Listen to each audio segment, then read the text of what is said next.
இயேசு கிறிஸ்துவின் நாமத்தினாலே இந்த காணொளியை பார்த்து கொண்டிருக்கும் உங்களுக்கு என்னுடைய வாழ்த்துதலை தெரிவித்துக் கொள்கிறேன். நாம் கடைசி காலத்துக்குள் வாழ்ந்து வருகிறோம். கடைசி காலத்தின் முடிவுக்கு நாங்கள் நெருங்கி விட்டோம். மனுஷன் ஆளப்போகிற கடைசி ராஜ்யம், மனுஷ ஜாதியின் கடைசி பூலோக ஆட்சி, அதாவது the final kingdom of the human reign மட்டும்தான் நடக்க வேண்டியதாயிருக்கிறது. இந்த ஆட்சியில் தான் அந்த கிறிஸ்துவும் எழும்புவான்.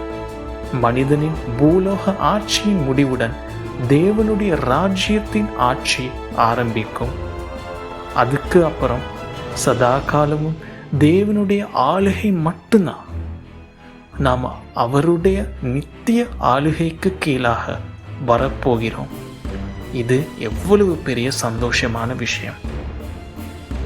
உங்க மனசுல சில கேள்விகள் இந்த நேரத்தில் எழும்பலாம். நீங்க எப்படி எதை வச்சுக்கிட்டு இப்படியெல்லாம் நீங்க சொல்லுவீங்க? ஒரு ராஜ்யம் மட்டும்தான் இன்னும் வர இருக்குதுன்னு, அதுக்கப்புறம் தேவராஜ்யம் தான் வரப்போகுதுன்னு நீங்க இப்படியெல்லாம் சொல்றீங்க. ஏன்னா இந்த உலகத்துல வந்தோமா, வாழ்ந்தோமா, சந்தோஷமா இருந்துட்டு சூப்பரா வாழ்ந்துட்டு இருக்கிற காலத்துல நல்லது செஞ்சு ஆண்டவருக்கு ஒரு கும்பிடு போட்டு நிம்மதியா செத்து மேல அவர்கிட்ட போறது தானே மனுஷன் வாழ்க்கை. இது தானே ஐதீகம், இது தானே லாஜிக், இது தானே பிலாசபி. நீங்க என்னன்னா கடைசி காலம், அந்த கிறிஸ்து, மனிதனின் கடைசி பூலோக ஆட்சி, நித்திய தேவராஜ்யம்னு ஏதேதோ ஒருத்தர் மாதிரி இருக்கே அப்படின்னு உங்க நல்ல மனசுல இந்த மாதிரியெல்லாம் கேள்விகள் கேட்கப்படுகிறது என்று எனக்கு நல்லா புரியுது. இந்த மாதிரியான நல்ல கேள்விகளுக்கு சாதாரண மனுஷன் எனக்கு பதில் சொல்ல முடியாது. ஆனா இந்த கேள்விக்கு எல்லாம் வல்ல கர்த்தரின் வார்த்தை, பரிசுத்த வேதாகமம் மட்டும்தான் உங்களுக்கு சரியான உகந்த பதிலை கொடுக்கக்கூடிய ஒரே ஒரு ஊடகம். பரிசுத்த வேதாகமத்தில் தானியேல் 2ஆம் அதிகாரம் ஒரு நல்ல ஆரம்பமாக இருக்க போகிறது. இந்த அதிகாரத்தில் எந்தெந்த ராஜ்யங்கள் இந்த உலகத்தில் ஆட்சி செய்தது, எந்த ராஜ்யம் இப்போ ஆட்சி செய்து கொண்டிருக்கிறது, அடுத்ததாக அல்லது இறுதியாக எந்த ராஜ்யம் அதிகாரப்பூர்வமாக அஃபீஷியலா ஆளுகை செய்ய வேண்டும், தேவனுடைய நித்திய ராஜ்யம் ஆகியவற்றை ஏனைய வேதாகம ஆதாரங்களுடன் ஒப்பிட்டு பார்க்கலாம்.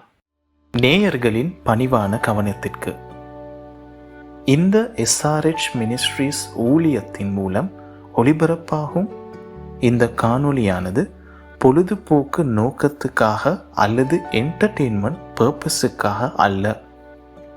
இவ்வூழியத்தின் நோக்கம் பரிசுத்த வேதாகமத்தின் சத்தியத்தை பார்த்து கொண்டிருக்கும் நேயர்களாகிய உங்களுக்கு விவரித்து ஜனத்தை தேவனாகிய கர்த்தரின் வருகைக்கும் சீக்கிரம் வரவிருக்கும் அவர் நித்திய ராஜ்யத்திற்கும் ஆயத்தப்படுத்துவதே.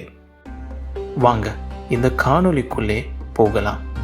சராசரியாக கிறிஸ்துவுக்கு முன் 603ஆம் வருஷம் கர்த்தர் அவரை விசுவாசிக்காத பாபிலோன் சாம்ராஜ்யத்தின் பலம் பொருந்திய ராஜாவாகிய நேபுகத்நேச்சாருக்கு இனிமேல் சம்பவிக்க போகிற கடைசி நாட்களின் நிகழ்வுகளை, அதாவது எந்த ராஜ்யங்கள் இந்த உலகத்தில் ஆட்சி செய்ய போகிறது என்பதை ஒரு சொப்பனத்தின் மூலம், அதாவது ஒரு கனவின் மூலம் வெளிப்படுத்தினார். கர்த்தர் தம்முடைய விசுவாசியும் ஊழியக்காரனுமாகிய தானியேலை கொண்டு ராஜாவாகிய நேபுகத்நேச்சாருக்கு இந்த சொப்பனத்தின், அதாவது கனவின் அர்த்தத்தை விளக்கப்படுத்தினார். முதலாவதாக இந்த சொப்பனம் என்னவென்று பார்ப்போம். ஒரு மிகுந்த பிரகாசமுள்ள பயங்கரமான பெரிய சிலையை ராஜா கண்டார். அதன் சிலையின் தலை பசும் பொன்னும், மார்பும் புயங்களும் வெள்ளியும், வயிறும் தொடையும் வெண்கலமும், கால்கள் இரும்பும், பாதங்கள் பாதி இரும்பும் பாதி களிமண்ணுமாயிருந்தது. கைகளால் பெயர்க்கப்படாத ஒரு கல் அந்த சிலையின் பாதங்களில் மோதி அவைகளை நொறுக்கி போட்டது. இந்த சிலை நொறுங்குண்டு அவைகளுக்கு ஒரு இடமும் கிடையாதபடி காற்று அவைகளை அடித்து கொண்டு போயிற்று. சிலையை மோதின கல் ஒரு பெரிய பர்வதமாகி பூமியெல்லாம் நிரப்பிற்று. அடுத்ததாக இந்த சொப்பனத்தின் அர்த்தத்தை நாம் பார்ப்போம். சிலையின் தலை தொடங்கி கால் வரைக்கும், அதாவது மேலிருந்து கீழாக போகும்போது படிப்படியாக மதிப்பு குறைகிறதையும், படிப்படியாக பலம் அல்லது அதன் ஆளுகை கூடுகிறதையும் நாம் நினைவில் வைத்து கொள்ள வேண்டும். தலை மார்பும் புயங்களும், வயிறும் தொடையும், கால்கள் பாதங்கள் ஆகியவை ஒன்றுக்கு பின் ஒன்றாக ஆட்சிக்கு வரும் ராஜ்யங்களை குறிக்கிறது. இவை மனுஷர் ஆளும் ராஜ்யங்கள். சிலையை நொறுக்கிய அதே போல பெரிய பர்வதமாகி பூமியெல்லாம் நிரப்பிய கல் கர்த்தர் நித்தியமாய் ஆளுகை செய்யும் தேவராஜ்யத்தை குறிக்கும். வேத வசனத்துக்கான அர்த்தத்தை கண்டுபிடிக்க அதே வேதத்தில் இருக்கிற வசனங்களே சிறந்த மற்றும் தகுந்த ஆதாரமாக இருக்கிறது. ஆகவே தானியேல் 2ஆம் அதிகாரத்தில் சொல்லப்பட்டிருக்கிற இந்த ராஜ்யங்கள் எவை என்று தெரிந்து கொள்ள வேதத்தில் இருக்கிற மற்றைய வசனங்களை நாம் தொடர்பு படுத்தி ஒப்பிட்டு புரிந்து கொள்ள வேண்டும். ஆகவே தானியேல் 7ஆம் 8ஆம் அதிகாரங்கள் மற்றும் வெளிப்படுத்தின விசேஷம் 17ஆம் அதிகாரம் போன்றவற்றில் குறிக்கப்பட்டிருக்கிற வசனங்கள் இந்த தானியேல் 2ஆம் அதிகாரத்தின் வெளிப்பாட்டை முழுமையாக புரிந்து கொள்ள உதவுகிறது.